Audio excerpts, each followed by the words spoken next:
J'exerce un métier d'art historique dans les arts graphiques. Un métier que je suis allé apprendre à Lille en 1957. La lithographie est venue par le fait que j'ai vécu dans une famille de lithographes.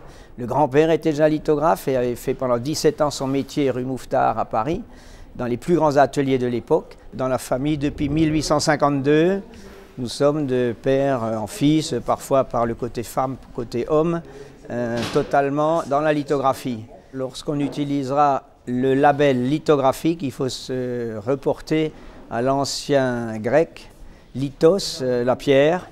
Alois Senefelder, étudiant de Munich, a trouvé le mécanisme. En fait, il avait remarqué que les factures que lui laissait, les notes que lui laissait sa blanchisseuse, étaient écrites avec un crayon qui transpirait sur la pierre de la cheminée. Il a donc cherché comment reproduire la trace de ces crayons laissés à la surface de ces pierres calcaires. Fini les caractères en plomb de Gutenberg où il y avait les reliefs qui étaient ancrés et les creux qui servaient au blanc, où le système de gravure de cuivre, toutes ces techniques de l'époque étaient complètement révolutionnées par l'arrivée de cette lithographie. Et pour la création d'une épreuve, ce qu'on appellera une estampe en termes généraux, d'une épreuve lithographique, l'artiste créant son dessin sur une feuille de papier, on va lui demander de reporter son travail sur la pierre calcaire. Pierre calcaire qui préalablement aura été poncée grâce à du sable et de l'eau, de façon à avoir une surface réceptive du crayon gras qu'utilisera l'artiste au moment de son dessin.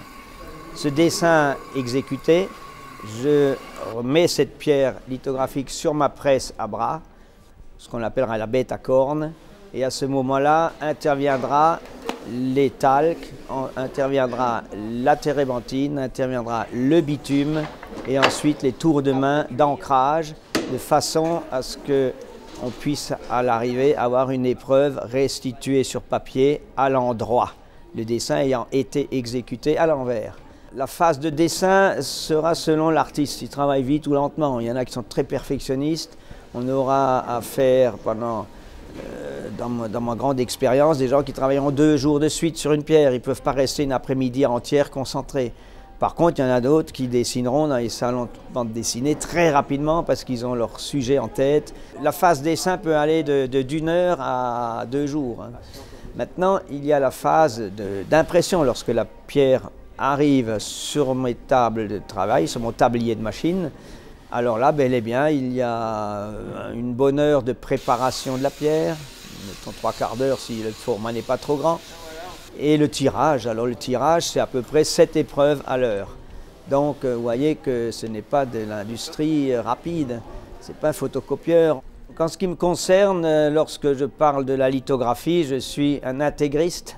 On m'a traité comme ça un jour en parlant de mon métier. Puisque je travaille comme à l'authentique, et là, c'était souvent des épreuves qui pouvaient tenir, le dessin sur la pierre pouvait tenir jusqu'à 100, 150, voire 200 épreuves.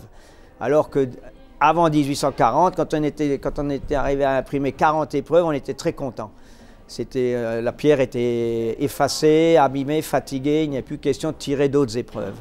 Depuis, on ne va plus travailler comme ça, il y a des techniques qui ont pris le dessus en sérigraphie. C'est là où on me traite d'intégriste parce que moi j'ai dit lithos, en grec c'est la pierre, graphie c'est un signe ou un point, un trait, mais à partir du moment qu'on parle de lithographie, c'est fait sur pierre.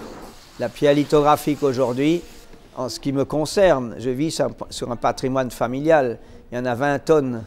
Dans ces 20 tonnes, il y a toute l'histoire de la région colmarienne. Ça va de l'attribut de commerce, en passant par des paysages, en passant par des travaux de manifestations publiques, champêtres, fêtes de libération ou fêtes de champêtres tout court. Ça a tous les horizons, la lithographie. Je présente avec des auteurs comme Uderzo, comme Plantu, comme Tardy, comme Pêche, comme Mézières, comme Loisel, tous ces gens, j'ai eu la chance un jour et l'honneur de les avoir autour de ma presse. Et lorsqu'on est sur quelque chose, une bonne veine, quelque chose, on a plaisir, on entend le crissement des encres lorsqu'on décolle la feuille de papier, on entend les bruits de la manivelle qui tourne et ça c'est fluide, l'encre est bonne et la température n'est pas trop chaude. Il y a des tas d'éléments comme ça qui font qu'on a plaisir, comme quelqu'un qui aime aller à la piscine. Moi, j'aime bien me plonger dans ma lithographie. On gagne sa vie. Pendant des années, avant ma retraite, j'ai gagné ma vie grâce à ce métier. Après, maintenant, c'est plutôt de passer la main, d'initier, d'essayer de m'entourer, je ne veux pas dire de stagiaires, mais de jeunes et de moins jeunes qui viennent pour essayer à un moment donné que je leur passe le flambeau. Donc, on ne va plus parler de gagner sa vie. On va surtout essayer de sauver ce label, on va essayer de sauver le matériel, on va sauver tous les accessoires qui tournent autour de ces machines pour qu'on puisse, d'un trait de crayon, après en reproduire des images sur du papier. Donc pour moi, c'est mon but maintenant, c'est à ce que le public découvre, les colmariens découvrent, et surtout les générations jeunes découvrent ce que les générations de nos parents ont su faire, et que moi, j'en fais partie, je suis le trait d'union entre les parents et ces jeunes qui ont maintenant 20 ans ou 30 ans, voire même 40 ans, c'est des jeunes pour moi, puisque je suis à la veille de mes 70 ans. Donc je vais quand même encore me consacrer et partir au charbon le temps qu'il faudra, mais il y aura, la passation sera faite, je m'en fais fort.